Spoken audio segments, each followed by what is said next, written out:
O primeiro candidato a ser sabatinado, que vai bater um papo aqui com a gente, é o candidato ao Senado pelo Partido Novo, Sebastião Coelho. Quem é Sebastião Coelho? Vamos lá. Sebastião Coelho, candidato pelo Novo, tem 71 anos, nasceu em Santana do Ipanema, em Alagoas, declarou patrimônio de R$390 mil. Tem como suplentes Wilbert Golden, conhecido como Ibe Batista, e o Coronel Leonardo, ambos do Novo. Bom, falando de experiências nas urnas do Sebastião, participou de uma campanha eleitoral apenas uma vez, lá em 2006, quando foi candidato a deputado distrital como Doutor Sebastião. Foi o mais votado do partido, que tinha apenas 4 candidatos e obteve 1.788 votos, mas acabou não se elegendo. É formado em Direito pela Faculdade Metropolitana Unidas de São Paulo em 1980 e foi nomeado juiz de direito substituto do Tribunal de Justiça aqui do DF e dos Territórios em 1991. Em 26 de abril de 2013 foi eleito para o cargo de desembargador do TJDFT, onde ficou até 2022. Não é isso, Sebastião? Boa noite, seja bem-vindo. Boa noite, Patrick, boa noite a todos do estúdio, boa noite, audiência. Estamos à disposição para esse bate-papo. Antes de mais nada, eu acho que é legal até a gente explicar para os nossos ouvintes o que faz um senador, né? Bom, acho que o princípio de qualquer pessoa que ocupa um cargo eletivo é representar seu eleitorado, né? Ou seja, aquelas pessoas que votaram nele ou nela. E aí, entre as principais atribuições, é debater e aprovar os projetos que passaram pelos deputados federais na Câmara, também fiscalizar as ações do presidente da República, aprovar a nomeação dos ministros do Supremo Tribunal Federal, além de poder indicar emendas parlamentares destinando recursos federais para obras e serviços.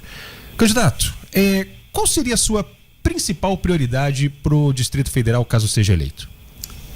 Para o Distrito Federal, a mobilidade urbana, a saúde, o que mais as pessoas reclamam é o tempo de deslocamento. Nós temos hoje uma população de 3 milhões de habitantes, mas de toda a rede aqui nós temos quase 5 milhões, 4 milhões 700 e pouco, né? Sim.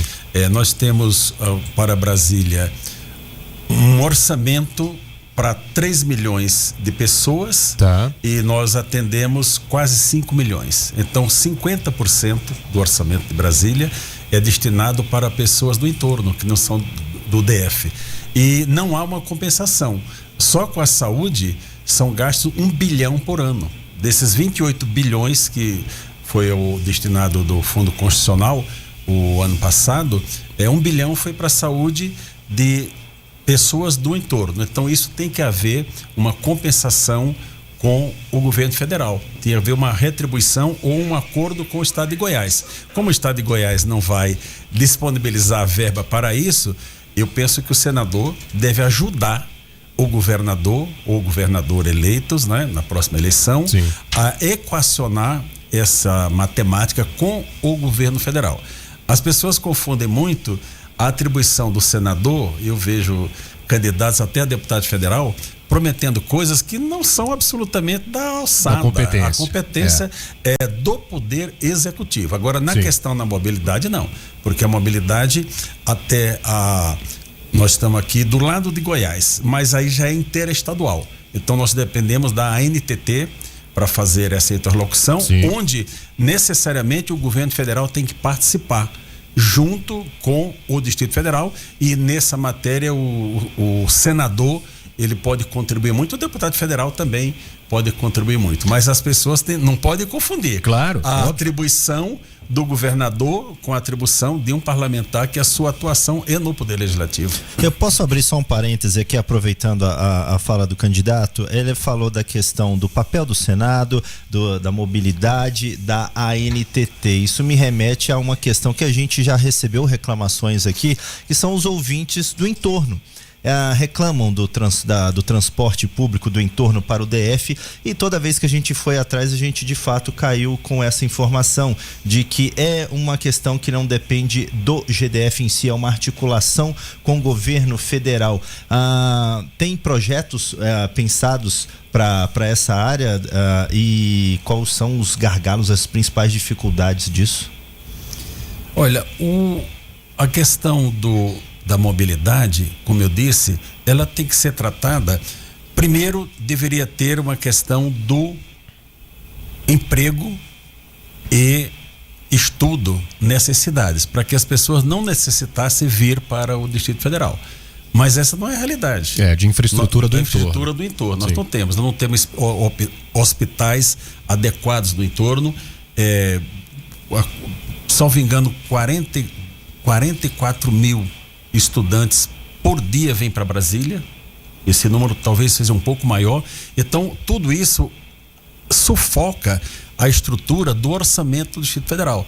São 74 bilhões, mas com essas verbas que deveriam ser destinadas para a população de Brasília, são revertidas para o entorno. Então, essa é uma questão que o governador de Brasília, e eu não sou candidato a governador, ele sozinho não vai resolver. Tem que ter realmente essa parceria com o governo federal, contando que Goiás não vai se preocupar com isso. Agora, no âmbito nacional, o senhor já deixou muito claro que uma das suas bandeiras é uma reforma do poder judiciário. É isso mesmo? É a principal bandeira. A principal bandeira porque não adianta a população do Brasil eleger 513 deputados e 81 senadores se um único ministro do Supremo Tribunal Federal é capaz de desfazer a vontade popular. Vejo, por exemplo, o mais recente, a questão da dosimetria, que era anistia, virou dosimetria. Isso. Chegou uma ação lá do Supremo, e o seu ministro Alexandre de Moraes simplesmente disse: não, aqui eu não vou dar aplicação a essa lei, está negando a aplicação da lei.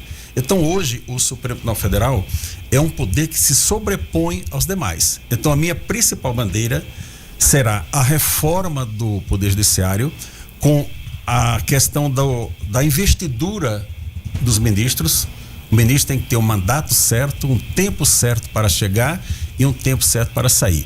E, inequivocamente, vocês sabem todas as questões do 8 de janeiro, eu acabei involuntariamente participando da defesa dessas pessoas, né? E o primeiro item, além da anistia, no 1º de fevereiro, o Congresso Nacional tem que votar rapidamente uma anistia para essas pessoas. É uma reparação dessa justiça. Mas eu, pessoalmente, vou me empenhar para retirar Alexandre de Moraes do cargo. O impeachment de Alexandre de Moraes. Alexandre de Moraes. É o primeiro item. Alexandre de Moraes, eu digo, isso aqui é de público, eu não peço segredo, né? Se fosse segredo, eu falaria de público. Claro, né? claro. Alexandre de Moraes é um criminoso que está ocupando o cargo de juiz. Isso por quê, candidato? Por todos os abusos de poder que ele pratica. Por exemplo, o que ele faz com Jair Bolsonaro é tortura. Basta pegar a Lei 9477, ele é uma satisfação pessoal, não é? O que ele fez, por exemplo, agora no Dia dos Pais. Não permitiu que os filhos visitassem Bolsonaro. A Lei de Execução Penal, que é de 1984, é um direito do preso. Vocês viram agora no Dia dos Pais quantos presos saíram aqui, descendo na rodoviária, todos de branco, para passar o Dia dos Pais com a família. E Alexandre de Moraes não permitiu que os filhos visitassem Bolsonaro. Ele podia, não, eu não permiti porque a decisão proibiu. Mas quem deu a decisão foi ele.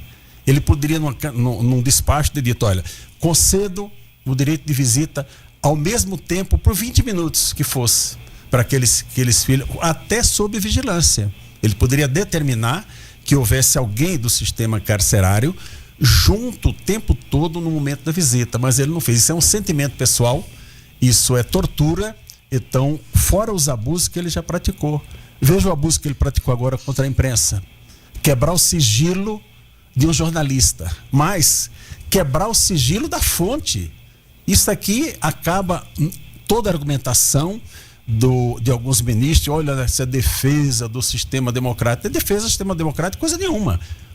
A questão da publicação que o jornalista fez, ele publicou um fato verdadeiro. Ele não inventou que o Flávio Dino estava na praia com um carro, uma Trailblazer, sei lá que carro que era, um Toyota.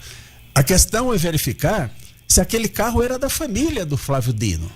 Não, o carro é do Tribunal de Justiça, tá errado. Isso aí é o uso indevido de um bem público para fins particulares. Então, isso é que a imprensa deveria focar. No que vem alegar: olha, você fiscalizar um momento de lazer, isso é uma evasão, isso é um criminoso. Não, criminoso. Criminoso foi o que ele fez. Utilizar um bem público. Não adianta dizer, olha, tinha autorização do tribunal, e daí? Eu fui desembargador até recentemente, não é? Eu usava um carro do tribunal, eu estaria autorizado a pegar esse carro e, por exemplo, ir passear em Goiânia? Claro que não. Então, o foco, ele está invertido. Então, o Supremo Tribunal Federal, ele adquiriu tantos poderes que se perdeu. E o próprio ministro Barroso, quando assumiu, num evento de presidente de tribunais no Rio Grande do Sul, ele disse, olha, o Supremo, com aquela calma e tranquilidade do Barroso, né? O Supremo Tribunal Federal adquiriu poder político. E quem adquire poder não abre mão, isso é verdade. Então o Supremo Tribunal hoje é um superpoder na República, que precisa de controle. É perseguição? Não. Em razão de atos concretos. Mas se o Senado Federal tivesse nesse período cumprido com o seu dever, Alexandre de Moraes não era mais ministro há muito tempo. Mas nós estamos na mão de quem? De Davi Alcolumbre. E eu falo com tranquilidade porque representei contra ele no Conselho de Ética. Claro que não teve andamento. Ele e Davi Alcolumbre, não é? Recentemente teve um encontro com o presidente Lula e mudou tudo. Então nós estamos na mão de duas pessoas. Nós estamos na mão de Hugo Mota e na mão de Davi Alcolumbre. Esse poder tem que ser diluído, não pode ficar na mão de uma pessoa a possibilidade de dizer se abre um procedimento de impeachment ou não. Nós tivemos pela primeira vez a rejeição do ministro, que foi o Jorge Messias, para o Supremo. Mas aquilo ali foi mais um desacerto do Alcolumbre, isso é claro, ali não foi nada republicano, porque o Jorge Messias até é uma boa pessoa, né? Eu não concordo com a forma do presidente ter colocado um companheiro de partido, mais um para o Supremo Tribunal Federal. Então o Poder Judiciário do Brasil necessita de uma reforma muito urgente. Não tem cabimento o ministro do Supremo participarem da composição do Tribunal Superior Eleitoral. Em 2022, o TSE, sob a presidência de Alexandre de Moraes, fez uma resolução entre um turno e outro da eleição. O Ministério Público Federal recorreu e quem estava lá para julgar a própria resolução que foi feita? Os 3 ministros do Supremo Tribunal Federal. Na época, Alexandre de Moraes, Lewandowski, tinha mais um, acho que era Carmen Lúcia, eu não lembro. Agora o senhor propõe estabelecer idade mínima e mandatos por tempo determinado para ministros do Supremo Tribunal Federal. Qual é o desenho, então, candidato, exato dessa reforma e de que forma ela preservaria a independência entre os poderes sem gerar aí constante estabilidade política? Sabe uma tranquilidade?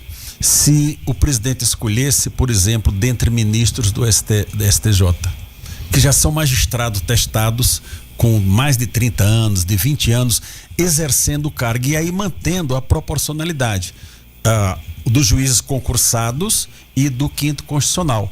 Se você pegar um ministro do STJ, um homem que já está lá há mais de 20 anos, tem suas decisões públicas, todo mundo já conhece. Então você tem certeza que aquele ministro vai ter aquele comportamento, tá certo? Agora, colocar amigos políticos, não, isso está muito errado. O Poder Judiciário está certo que é a Corte Constitucional, mas o Supremo Tribunal Federal há muito tempo deixou de ser Corte Constitucional. O Supremo Tribunal Federal hoje é um cartório criminal, impróprio. Por que tudo isso? A raiz de tudo isso está na chamada prerrogativa de foro. Então, os parlamentares não dão andamento, no caso específico o Senado, não pune adequadamente ou responsabiliza os ministros do Supremo e eles também não mexem nos processos. Então, isso tem que tirar. Esse julgamento dos parlamentares, a meu sentir, existe um projeto do senador, do deputado Sócio Cavalcante, que coloca essa competência no Tribunal Regional da região do parlamentar. Então, o deputado de Brasília seria julgado no TRF1, com recurso para o STJ. Essa competência constitucional criminal do Supremo Tribunal Federal, ela tem que acabar. Essa é a raiz de todos esses males. Então, vocês vão lembrar que tinha um caso eleitoral do Kassab, né, por exemplo, né, que é um candidato a vice-presidente, que estava arquivado e foi levado para o Supremo Tribunal Federal. Esse julgamento de pessoas que não tem absolutamente foro.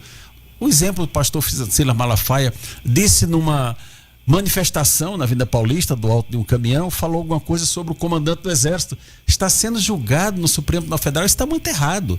Então o ministro Fachin diz, olha, nós temos que defender a corte. Tem.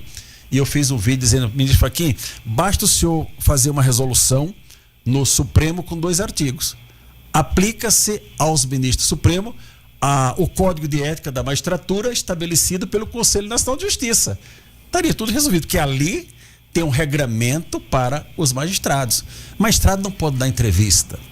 Além das decisões, o que desestabiliza essa nação são ministros do Supremo Tribunal Federal falando pelos cotovelos.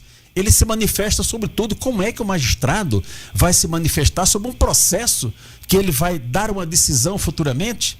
Eu lembro quando houve uma decisão da Suprema Corte Americana na situação do aborto, o ministro Barroso disse, olha, nós temos um processo de aborto lá no Supremo, aqui é diferente. Como vai se manifestar antecipadamente sobre um processo que está em andamento? Não é? Então, o Supremo Tribunal Federal se perdeu. Então, o que eu defendo, que vote a normalidade. O que é votar a normalidade? Respeitar a decisão do povo. E a decisão do povo está onde? No Congresso Nacional, gostemos ou não, é o sistema que nós temos e ali é a vontade do povo. A Constituição diz que todo o poder emana do povo, não emana do Supremo Tribunal Federal. Quem indicaria então os ministros? Pode ser o presidente da República, não tem nenhum problema não. Desde que leve para lá pessoas de carreira, respeitado o quinto constitucional. Algumas pessoas, magistrados, e eu sou magistrado de carreira, concursado, fiquei mais de 30 anos na justiça, diz não, mas não deveria ter mais a participação do Ministério Público e da OAB. Isso virou uma tradição da nossa justiça. É admissível. Nós temos aqui em Brasília, posso citar 2 grandes desembargadores, desembargador de Aulas Costa Ribeiro, do Ministério Público que está, e os desembargadores Josafá Francisco da Advocacia, 2 brilhantes desembargadores, não é? Não tem nenhum problema isso, mas tem que ter uma proporcionalidade. Nós temos hoje no Supremo Tribunal Federal apenas um juiz de carreira, que é o ministro Fux. O ministro Cássio não é juiz de carreira. Que veio do STJ. Do STJ. Ele fez toda a carreira no Rio de Janeiro, desde a primeira instância, a segunda instância, foi ao STJ e de lá foi nomeado para o Supremo. Então não tem questionamento. Praticamente você está tratando com já está tratando com um magistrado experimentado. Agora, político não dá. O que o ministro Flávio Dino está agora fazendo um cerco ao Congresso Nacional com a questão das emendas. Se fosse só pela republicano a questão das emendas, ok, porque realmente essas emendas a gente sabe que elas não chegam lá no destino. É uma fiscalização posterior do Tribunal de Contas que o dinheiro já foi embora. Eu defendo que a emenda, quando ela vai para o município, deva ser comunicada imediatamente ao Ministério Público para acompanhar a execução da emenda. Essa fiscalização. A fiscalização, então isso não tem. Então, se o ministro Flávio Dino estivesse fazendo isso, de uma forma de fiscalização, bacana, eu aplaudiria. Mas ele está fazendo para quê? Para ficar controlando o Congresso Nacional. Então isso tem que ser denunciado. Eu digo sempre o seguinte, que o malandro não importa de ser malandro. Ele não quer ser descoberto. Então, alguns ministros do Supremo Tribunal Federal não se importam de praticarem atos que são contrários à Constituição, mas não gostam que fale. E eu falo.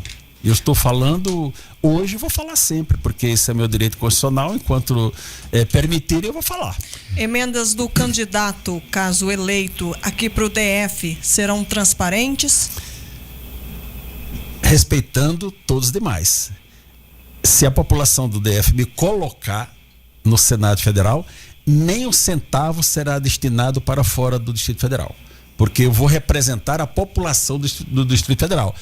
Mas tem uma entidade lá em Alagoas, que é minha terra, né, que necessita. Sim, mas eu tenho várias entidades aqui em Brasília que necessitam. Então eu vi que alguns parlamentares mandaram dinheiro para outros estados, é questão deles. Agora, eu, eleito senador por Brasília, eu assumo o compromisso de que 100% das emendas destinadas para o senador serão para a população do Distrito Federal. A população então vai poder acompanhar para onde está indo esse dinheiro. Com certeza. Eu vou colocar lá no site do Senado cada emenda que foi. Lá hoje foi empenhada emenda tal para a entidade tal, para todo mundo entrar no site do senador e fiscalizar. Candidato, a gente abriu espaço aos nossos ouvintes, recebendo agora perguntas, portanto, vamos ouvir. Pergunte para ele qual seria a reforma do Supremo, então, para resolver esse problema. O que seria feito? Acho que o senhor já respondeu um pouquinho, mas acho que vai muito ao encontro do que o senhor disse de respeitar todos os poderes hoje que estão, segundo o próprio senhor disse, invertidos. A população tem que entender o seguinte: quando votar no próximo presidente da República, está votando no mínimo em 4 ministros do Supremo, porque nós temos uma vaga e outros 3 completarão a idade limite. Então, o próximo presidente da República, no mínimo, indicará mais 4 ministros. Se depender de mim, ele indica 7. Porque 3 ministros do Supremo hoje não têm condições de permanecer na corte. Alexandre de Moraes, Dias Toffoli e Gilmar Mendes. Esses senhores não têm, e eu não estou falando de crimes dos outros, mas porque eles já fizeram, eles não têm condições de permanecer no Supremo Tribunal Federal. Mas isso é uma opinião, candidato. O que o senhor vai fazer na prática para que isso seja mudado conforme a ideia do senhor? De retirar esses ministros? Isso. A proposta de impeachment. E eu creio que em fazendo a maioria, que sempre foi de 41 ministros, e o ministro Gilmar Mendes deu uma liminar num procedimento, dizendo que não, são 54, e até agora não levou para julgar o mérito. Então isso que nós não podemos aceitar, tá certo? Então, do que depender de mim, essa reforma do Poder Judiciário será completa. E retirando do Tribunal Superior Eleitoral os ministros do Supremo Tribunal Federal. Agora, a gente tocou no assunto aqui das emendas parlamentares, né? Que o senhor toca muito nesse ponto das emendas, não só da reforma do Poder Judiciário, mas também nessa questão da fiscalização e transparência das emendas parlamentares. A Jana acabou perguntando em relação à distribuição dela. O senhor tem alguma ideia de como já seria distribuído ao DF? Ainda não? Não tem. São, se não me engano, 80 milhões, não é? É muito dinheiro por ano, é muito dinheiro. Você tem que verificar as necessidades, não é? Eu tive numa creche recentemente no Gama e lá não tinha, estava faltando muitas coisas. Eu fiz um pedido no meu Instagram e eles arrecadaram o valor suficiente. Então existem muitos locais que necessitam. Sim. Mas não colocar emenda com o objetivo de obter resultado eleitoral no futuro. Existem muitas entidades que são verdadeiramente assistenciais, que necessitam do recurso sem qualquer possibilidade de aquilo ser revertido futuramente para o candidato. Dizer, olha, eu mandei isso, mandei aquilo. Até porque eu tenho 71 anos de idade, como você relatou, né? Sim. Se a população do DF me conceder a honra de representá-la, é um mandato só. Eu não tenho aspiração de ser candidato daqui a 4 anos só, até que minha mulher me mata, né? 48 anos de casar, ela vê, não, você me enganou, não quero mais, né? E não seria 4, seriam 8 ainda. 8 anos, né? Já tá perto dos 80. Aí seria 80 anos, nem teria cabimento. Eu acho que eu incentivo muito, sabe, os jovens. Eu vejo assim jovens brilhantes no Brasil, como o Nicolas Ferreira, Marcel Van Hatten, Lucas Pavanato, que é vereador em São Paulo, o Polese de Santa Catarina, que são jovens Gustavo Gaia de Goiás, né? Que eu vejo que são jovens que têm futuro mesmo para comandar esse país. A minha missão é orientar os jovens a fazer o bem e não ter medo, porque o medo ele paralisa. Eu quero ser um senhor idoso e assumo essa condição, sem nenhum problema, né? Que incentive as pessoas que não tenham medo. Não tenham medo de enfrentar de frente os desafios que aparecem. Agora, o senhor tocou num assunto que eu queria até pegar o gancho aqui, se os meus parceiros me permitirem, porque enquanto a gente faz a sabatina, a gente vai conversando aqui internamente, até pra gente... A gente vai mudando. O senhor vai respondendo algumas perguntas já. Não, imagina. Agora, o senhor tocou num assunto que eu queria até pegar esse gancho. O senhor falou da importância de instituições beneficentes que de fato praticam o assistencialismo, né? Ou seja, tem aquela raiz de assistência social. Mas o senhor já defendeu, no âmbito econômico, um fortalecimento da iniciativa privada, né? O que a gente pode esperar do candidato ou do senador assim eleito, Sebastião Coelho, em relação à parte econômica? Olha, quem gera riqueza são as empresas, os pequenos trabalhadores autônomos. Hoje nós temos um país onde que parece que quem gera riqueza é inimigo. Quem produz é inimigo da população? Não. Nós temos que incentivar que o empresário tenha liberdade para investir e ganhar. Nós vivemos num país capitalista. O que nós temos do outro lado? O assistencialismo. Eu sou alagoano. O assistencialismo, eu tenho pedido a Deus que me dê assim uma ideia, que eu acorde, digo, olha, essa ideia aqui eu vou lançar e vai atingir o coração desses jovens conterrâneos nordestinos. Por quê? Nós temos uma geração que não estuda e não trabalha, porque fica aguardando o Bolsa Família. O Bolsa Família é para pessoas que realmente necessitam e não para homens saudáveis que não querem trabalhar. Se você dá oportunidade de emprego, a pessoa tem que aceitar. A assistência tem que ter prazo determinado para você ter essa assistência e sair. Agora, por exemplo, o BPC, que esse governo quis modificar, é necessário não só para a pessoa necessitada, mas para o cuidador. Muitas mães, pense uma mãe de um autista, tá certo?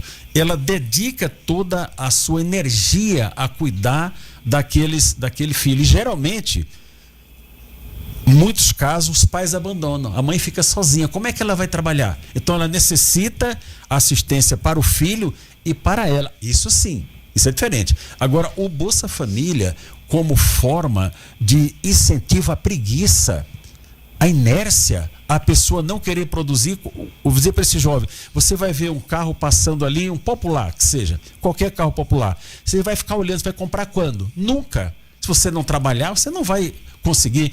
Eu trabalho desde 6 anos de idade, tá certo? Desde 6 anos de idade eu trabalho, meu primeiro registro em carteira eu tinha 14 anos de idade, tá lá até errado que era primeiro 2 de janeiro de 70, apareceu o primeiro, mas seria dia 2, e estou aqui querendo arrumar um emprego de mais 8 anos pelo menos, não é?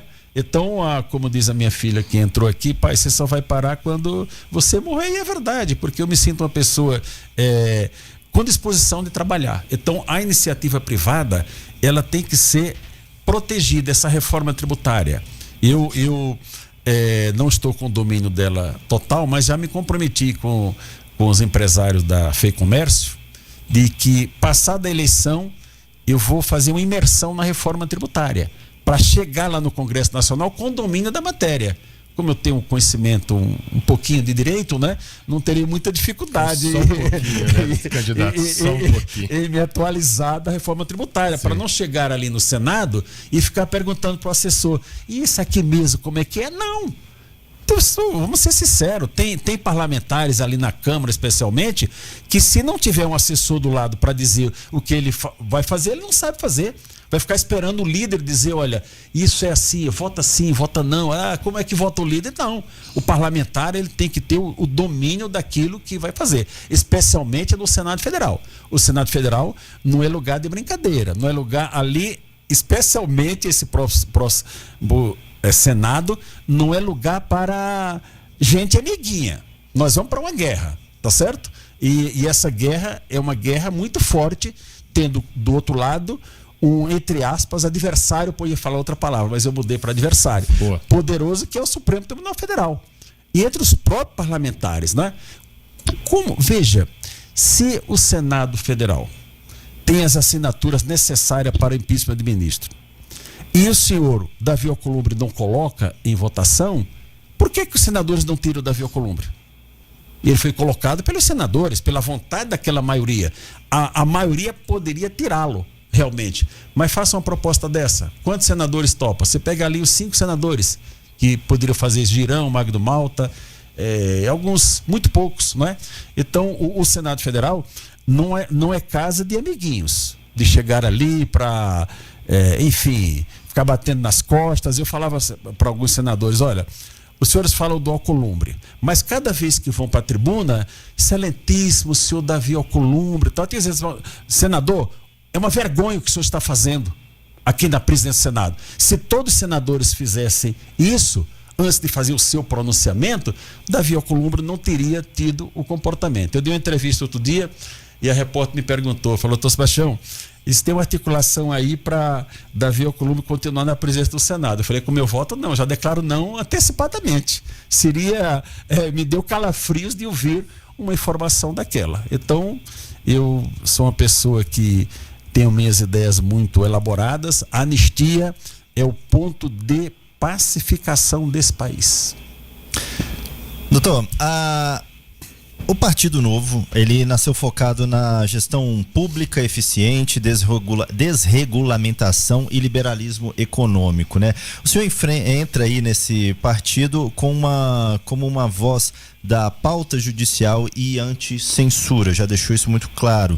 O senhor se considera um liberal em todas as pautas ou a sua aliança com o Novo está estritamente estratégica para essa disputa do Senado? Não, eu me considero liberal. Mas nós temos que entender que em Brasília, e eu deixei muito claro para o meu partido, é a terra dos servidores públicos. Não é? Aqui o servidor público é que prevalece. Não é? Então, por exemplo, meus suplentes são 2 servidores públicos. O pastor Ibe Batista, você colocou um pastor? Sim, mas o pastor Ibe Batista trabalhou 30 anos na Justiça do Trabalho, como servidor de Justiça do Trabalho. O meu segundo suplente é o coronel Leonardo, que foi coronel 30 anos da Polícia Militar, a carreira toda, é o presidente da Associação dos Oficiais da Polícia Militar, é um homem experiente já na atividade civil, foi administrador da Ceilândia, conhece a realidade da cidade mais populosa do Distrito Federal, que é a Ceilândia. Então são 2 profissionais funcionários públicos, mas com experiência, não é? O pastor Ibe, claro que ele é um escritor, é uma pessoa muito qualificada, respeitadíssima no mundo cristão, não só evangélico, né? Então, trazendo esses 2 suplentes para a composição da minha chapa, eu estou dizendo que, olha, eu estou no Partido Novo, mas eu entendo que em Brasília o serviço público ele prevalece. E eu não tive nenhum problema com o partido com relação a isso. Eu defendo o serviço público eficiente, mas não defendo esse cabide de empregos. É cargo comissionado para tudo quanto é canto. Não, isso está errado. É parlamentar que é dono de administração regional para botar, isso está errado. Isso tem que dizer que não está correto. Você tem que ter uma máquina pública menor, mais eficiente, bem remunerada. Mas não colocar, olha, aqui precisam de tantos servidores, vou botar só a metade porque o restante vou colocar cargo comissionado. Isso não está certo. Esse enxugamento, ele é necessário. Eu defendo o serviço público eficiente. E digo mais, a minha família, essa moça que entrou aqui é professora de escola internacional, autônoma, mas minhas outras filhas, uma é concursada do Ministério Público, servidora.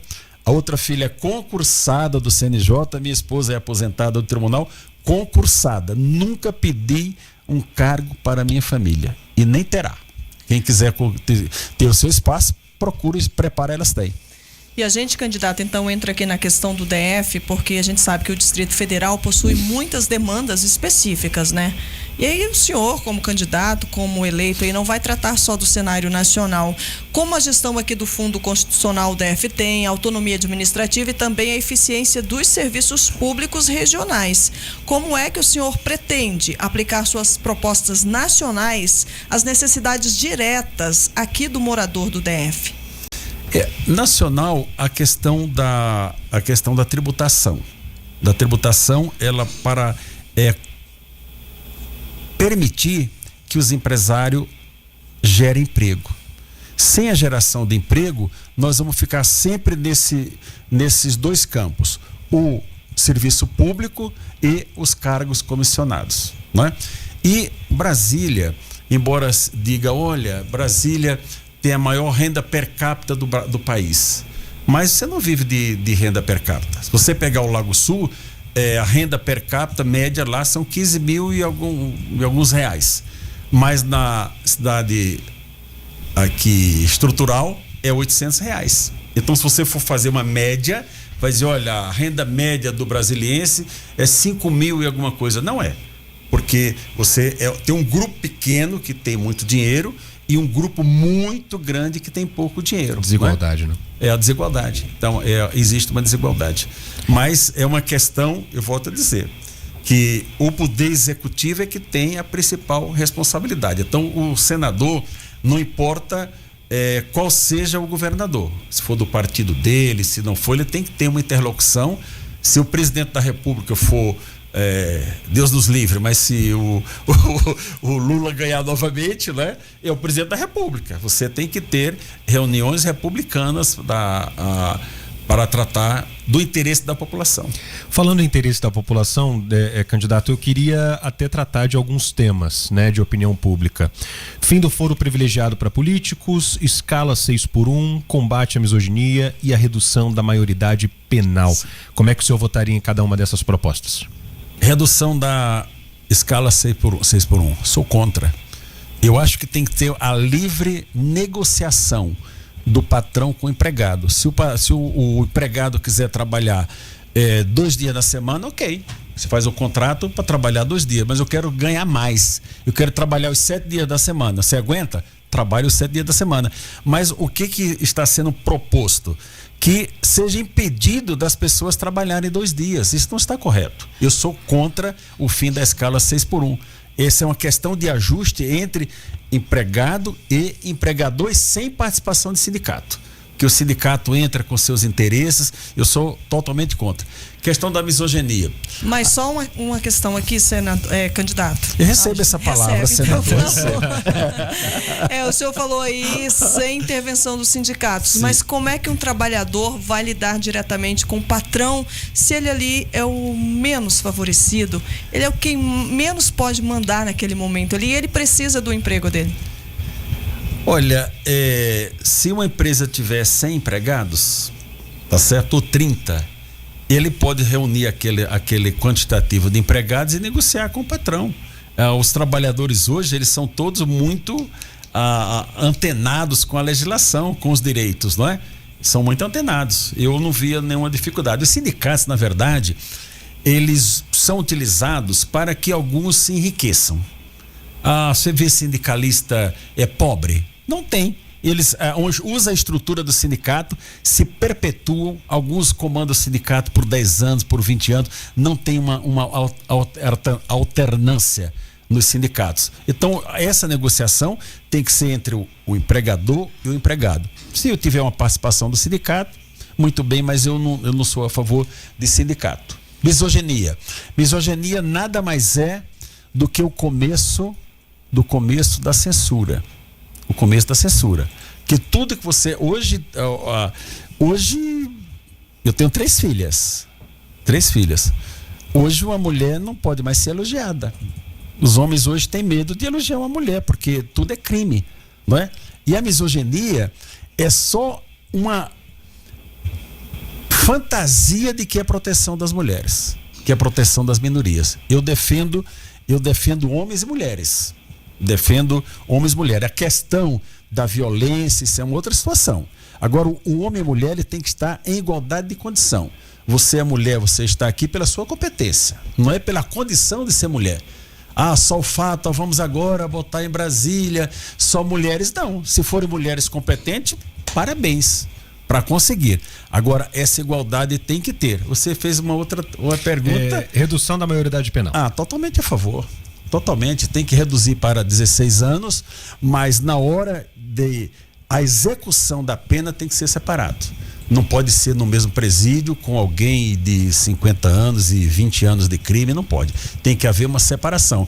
Mas essa liberdade de que alguém até os 17 anos e 11 meses e 28 dias possa praticar um crime e não acontecer nada, a população não aguenta mais isso.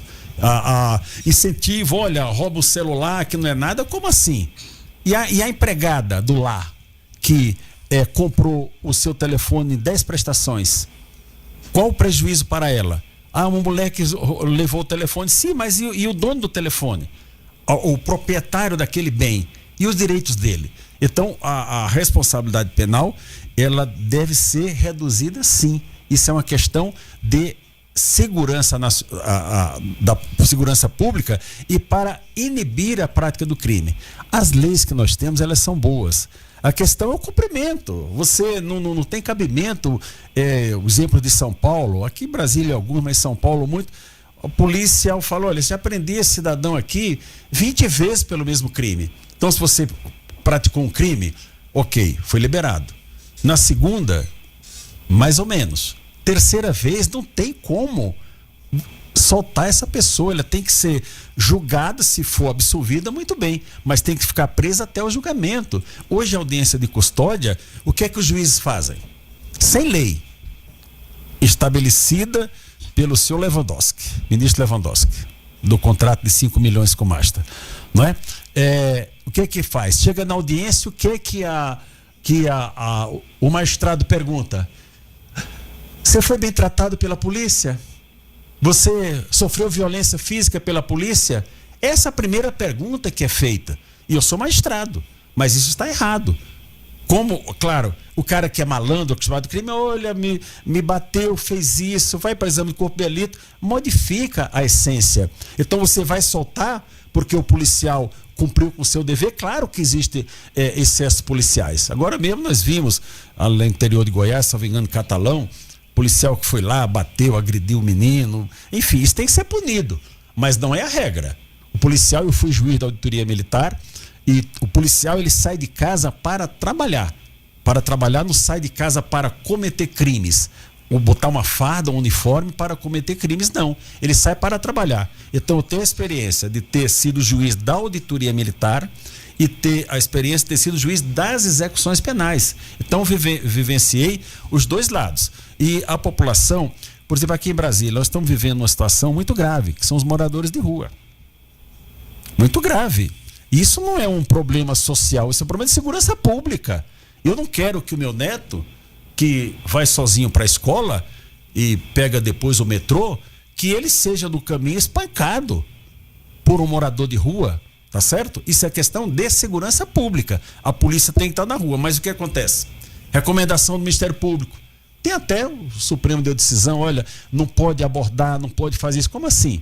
Moradores de rua com cartão do Bolsa Família. Eles vão fazer o que na rua com o cartão do Bolsa Família? Entregar na mão do traficante em troca da droga. Isso é a realidade do nosso país, que tem que ser enfrentada. Isso é questão de segurança pública. E agora, para a gente encerrar, o fim do foro privilegiado para políticos. A Constituição diz que todos são iguais perante a lei. Eu sou do interior, tá certo?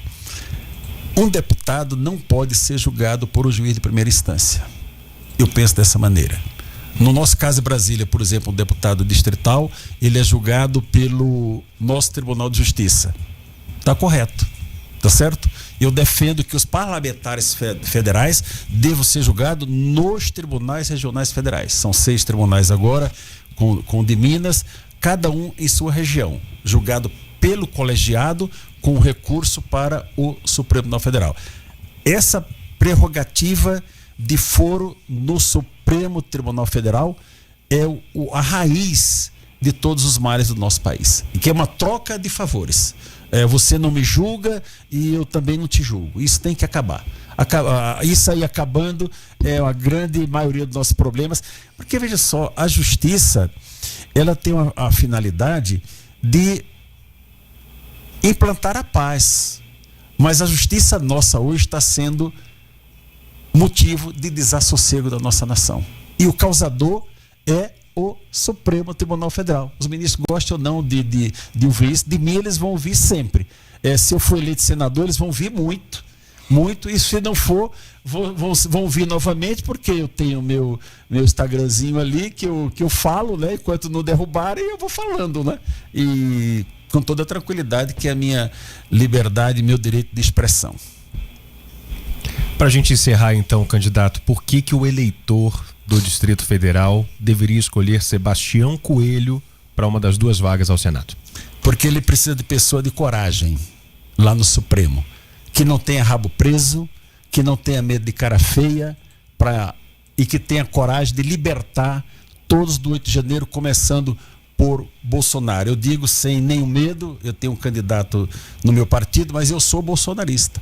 Eu sou bolsonarista, tem os que gostam, os que não gostam, mas eu declaro aqui, eu sou bolsonarista, e o bolsonarista que for para o Senado Federal, ele tem que prometer e cumprir.